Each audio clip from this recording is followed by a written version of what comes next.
I rarely talk about emotions, and in leadership we need to talk about emotions because a leader is someone who gets results through people. And all of us know that as individuals, as human beings, we are very complex. And there are many types of personalities. There are personalities that are more emotional, sensitive than others. And I think many of you have heard the Myers-Briggs or the psychological behavioral personalities, the Choleric, the Sanguine, the Phlematic, and the Melancholic. And in fact, some companies have come up with personality assessments or behavioral assessments, and some of them are insights, another one is DISC. And what they do is they use colors to place people within those different personality traits. And in leadership, we are focusing on the fact that a leader has to be aware and has to be sensitive to the different behaviors and personalities of individuals, especially when you are dealing with, when you are working when you are a supervisor or a manager or a leader or in any other position, even within families, to understand the different behaviors of individual, of each member is very important, because the way we communicate to one person could be very different or needs to be different than the way we communicate with someone else. Highly emotionally people are sensitive to the words we use, to the meaning that we give to the words. Often emotional sensitive people take things personally. So as a leader needs to be aware of the approach to people that are very sensitive. Now, let's look at people that are result-oriented. Well, these people also need to be spoken in certain way, in certain approach, certain type of approach, because someone who is results-oriented doesn't desire to what they call waste time. And wasting time could be telling stories, telling personal stories, or focusing too much about your feelings.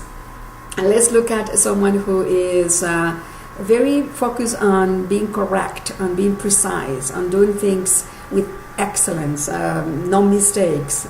Well, this person needs a lot of details to be able to make conclusions and to be able to solve problems or to listen to you. You will have to be giving them a lot of details and being precise and in the same time concise with your communication.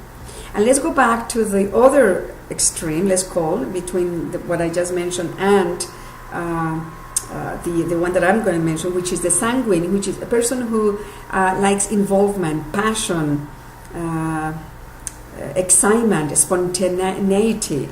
And so with this person, we also need to talk differently. To come and talk to sanguine, with lack of passion, with lack of enthusiasm, with lack of optimism, is not a way of connecting with them. So there is a way to connect with each of these personalities. And I just want to make a bracket here, because I am someone who is afraid, and let's call it afraid, of putting people into boxes.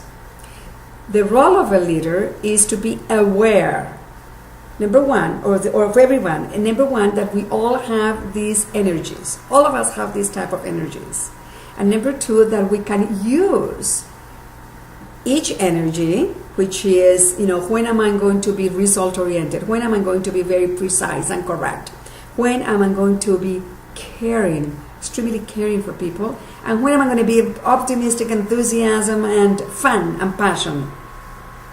Because we all have these energies, the awareness that needs to happen is to realize, if I'm talking to someone who is predominantly, at that moment, occurring to be in this state of, and in this emotional state, let's call it, well then, let's see how I'm going to approach that person to be able to connect.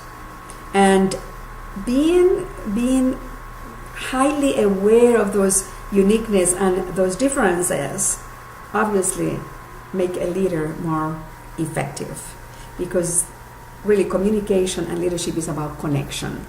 And the better we connect with others, the more we can assist others to fulfill their own potential, which is the objective of leadership.